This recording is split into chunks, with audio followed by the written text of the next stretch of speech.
Hello, Kurt Jackson here with this week's Your Money Matters. And we're also going to use this episode kind of as a more mainstream video to try to help people to understand why we think the 401k, 403b, 457 plans are not anywhere what we've heard they are, okay? When you hear me say 401k, please understand I'm also including 403bs, 457 plans, and to a lesser extent IRAs. You know, for as long as I've been putting up content about financial topics, I've been an anti-401k guy, and I keep trying to clarify my reasons, and this is another attempt to accomplish that goal.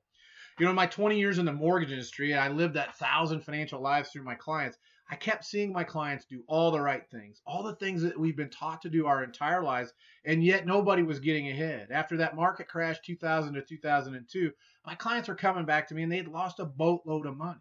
Now, in an effort to bring more value to those clients, I began researching financial planning to see if there was a better way, something that we were missing. Now, keep in mind, at this time, I had no preconceived notion of where that research would take me. I didn't have a dog in that fight. All I wanted to do was find a better way for my clients. So when you hear the perspectives here, please realize that I just went where the best options took me. It didn't matter what was the best. I just wanted the best. Heck, I hadn't even thought about doing what I'm doing now until I found out that the financial planners, even when they were presented with these safer, more efficient, better strategies, that they wouldn't implement them with my clients. And after the next market crash, 2007 to 2009, my clients lost money again with the very financial planners that had promised to use these safer strategies, and they didn't. So at this time is when I decided that I was going to brave the Wall Street shark-infested waters to bring these messages to as many people as possible. So let's look at the promises of the 401k. You put in dollars before taxes. Sounds good, right? That money grows tax deferred. Sounds good. And then when you're in retirement, you'll be in a lower tax bracket. And then that's when you'll pay the taxes. You're also to assume that you're going to get an average annual return of about 7% and that you have low fees that are around 1%. Now, we're going to run a hypothetical situation through a series of steps where we analyze the promise of the 401k, and then we're going to look at what really has been happening. So our hypothetical example is a 40-year-old female looking to contribute $12,500 per year through the end of her age 65 and begin taking income at age 66. We're initially assuming a 20% current tax rate, and then we'll start with a 20% tax rate, the same one in retirement.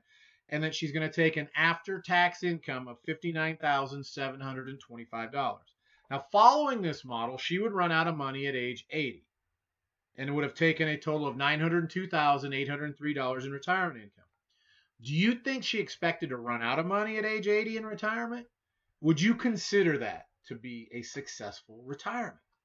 But wait, the promise is that you're going to have a lower tax rate in retirement, right? So let me ask you this. Do you expect tax rates to be higher, lower, or the same in the future?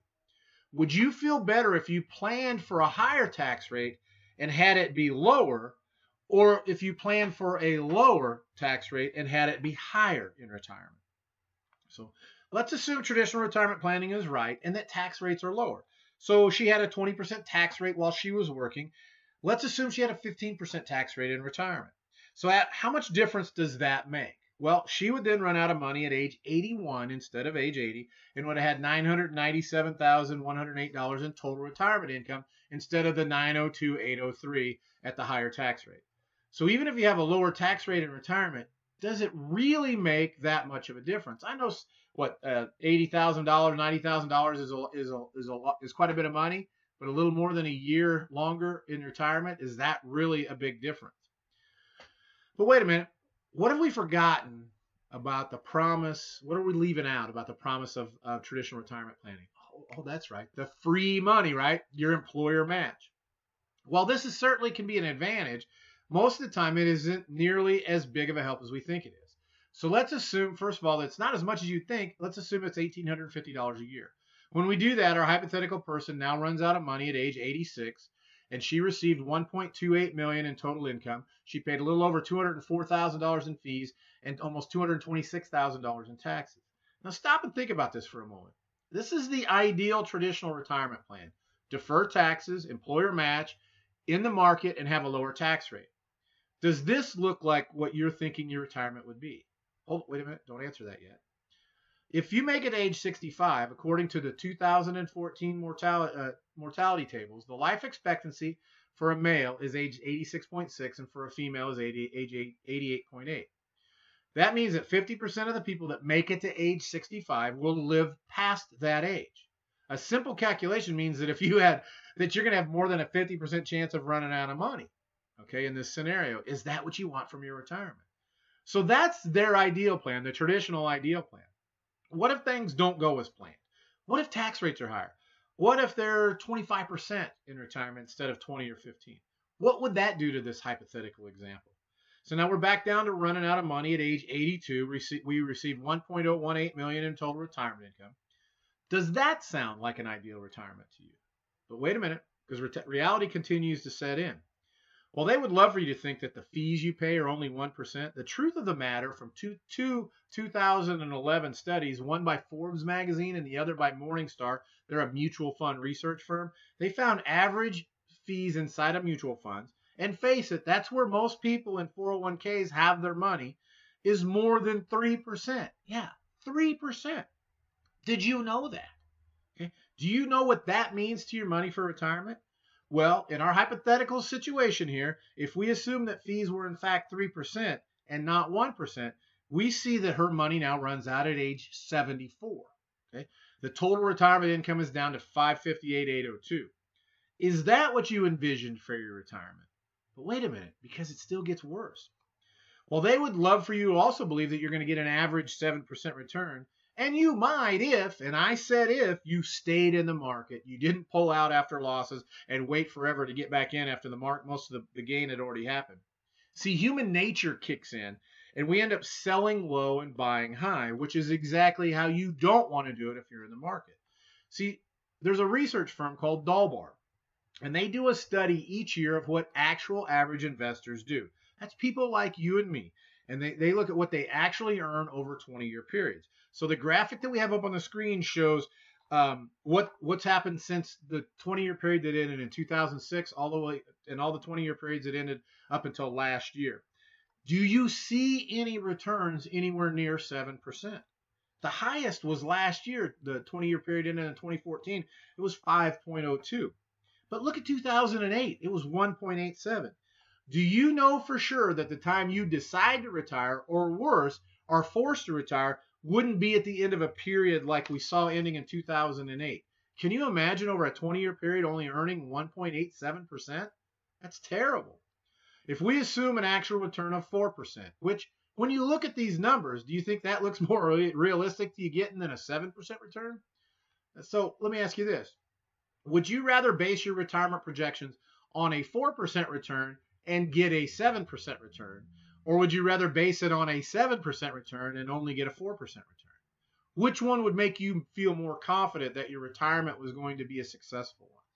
So look at what happens when we analyze these more real life things into the equation. Once we've figured out all of these things, now she runs out of money at age 70. Okay? After getting only $321,798 in retirement income. Think about that for a moment. What age did our hypothetical person retire? Didn't she retire at age 66? So she gets a little more than 4 years of income in retirement? Do you think that's what she was expecting? Is that what you're expecting? See, now you can choose to not believe me, and I can certainly understand if that's the case. But that doesn't mean that what I'm saying isn't right or isn't at least likely to happen. Okay? Remember when I started doing this research, I didn't have a dog in this fight. Okay? I just went where the truth led me. Heck, if I'd known I was going to end up getting into the retirement income planning side of this equation, it would have been a smarter business decision for me to follow traditional planning. It would be easier for me to do, and I probably would have made a lot more money. That's the bottom line. What I found is the main reason that the traditional people don't go this route is it doesn't make them as much money. Okay? So that's the bottom line for me. I couldn't work with people that were already friends, and I tend to become friends with clients if they weren't friends already. I couldn't work with people like that and sleep at night knowing that I was using traditional planning strategies that are likely to have them end up like this in retirement. I couldn't sleep at night knowing that I was advising people to follow that.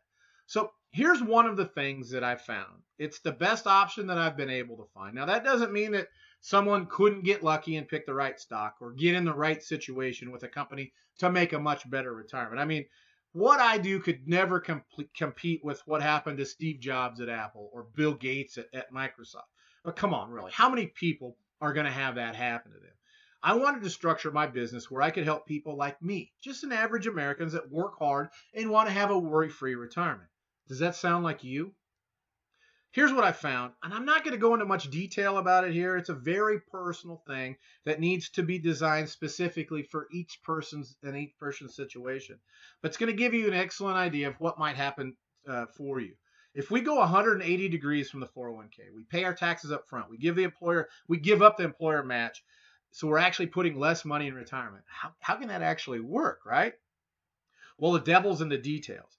Since we're paying our taxes up front, and this strategy that has the blessing of the IRS allows your money to grow without taxes, and you can pull it out without taxes. And if you follow a few rules, but don't we have a bunch of rules to follow with our 401k? So this strategy protects your money from loss when the market's down, while being able to enjoy market gains when they're there up to a point, okay? All without being in the market. In fact, every penny you put in and every penny you gain is locked in each year and protected from ever losing. Now, back to our hypothetical example, our 40-year-old female would be putting in only $10,000 a year. That's $12,500 minus 20% in taxes and has no employer match. So she's only putting in 10 grand, yet it creates $59,725 in tax-free income until age 110, and still had $260,481 in death benefit to pass on to her heirs without income taxes, according to current tax laws. That's a total advantage of over $1.96 million over the traditional plan when we consider that they would have a higher tax rate in retirement. Now, does that sound more like the type of retirement you'd want to have?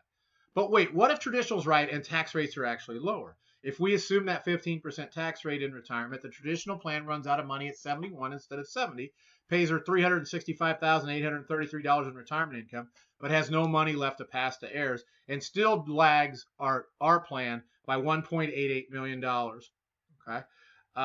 And this is the one that we found through research, a lot of research that we began back in 2003. So think about that for a minute. Let it sink in. Do you think I can say this if it isn't true? I'm a licensed life and health insurance producer. I can't say these things if this isn't true. Well, this is a hypothetical situation. We tried to base it a lot on what really happens in life. If the market does what it's always done, and there's no guarantee that it'll do that, then this works really well. If the market does better than it has historically, this would too. If the market does worse, this plan can actually do quite well. Think about it. If you don't lose when the market goes down, yet you're there to grab gains when they're there, locking them in each year, wouldn't that likely perform better than a model where your money's subjected to the market downturns and doesn't lock in the gains when they happen unless you pull out your money? All right, I know I left out a lot of about this alternative plan. I didn't even tell you what the product that we structured this around is, and I did that on purpose. If I go into all the details, I have to provide a ton of disclosures. Now, I'm not afraid of full disclosure. I'm a huge advocate of it. It's just that if this isn't the best way to do that. See, this is a very specific situation, specific to your situation. If we do a ton of generic disclosures, it's probably going to confuse matters. So call me at my number on the screen there. Let's have a conversation about how this strategy or one of our many other strategies might serve your needs. As we have that conversation, I'll provide all the disclosures that are required, and they'll be specifically designed for you and your situation. Does that make sense? I'm not big on the hard sell here, so there's no obligation if we do have a conversation. If you don't like it, that's not a problem. At least you know about it, right? You explored the option and you made the decision it doesn't work for you. If you like it and we do our job of earning your trust and you want us to help you design and implement it, then we'll work together. If you want to take what you learned from our conversation and take it back to your current planner to see if they can do it, not a problem. Although, if that's the case, you got to ask yourself, why hadn't they showed you this before if they're really acting in your best interest? All right, so I encourage you, pick up the phone, give us a call. Let's have a conversation. See if this might work for you. You might be surprised. I get a lot of people that when they've gone through this whole process and say, why isn't everybody doing this? And I guess what I tell people is everybody that really understands it is doing it. I hope that makes sense and resonates with you. Thanks for tuning in. Please share this if you found value in it. Share it with anybody you care about, friends, family, coworkers. And make sure you tune in next week. We're going to continue our weekly video blogs, and this video will probably be involved with some other marketing things. So thanks for tuning in. We'll talk to you next week.